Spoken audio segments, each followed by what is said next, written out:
Hello, kids. Welcome to Storyboard Session.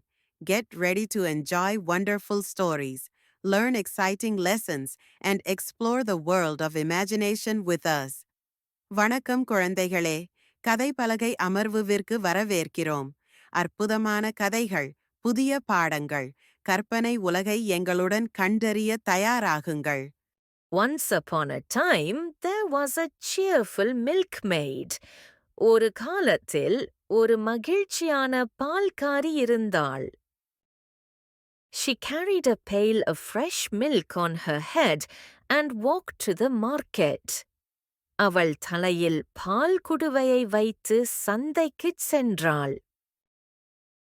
I will sell this milk at the market and get some money. இந்த பாலை சந்தையில் விற்று நான் சில பணம் சம்பாதிப்பேன்.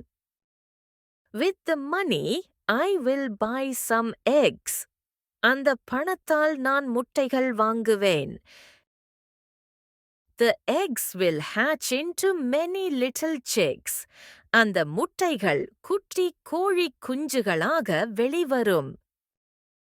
The chicks will grow into hens and give me more eggs.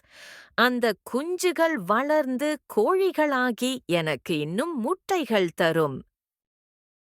Then I will sell the eggs and become rich. பிறகு நான் அந்த முட்டைகளை விற்று செல்வந்தியாகி விடுவேன்.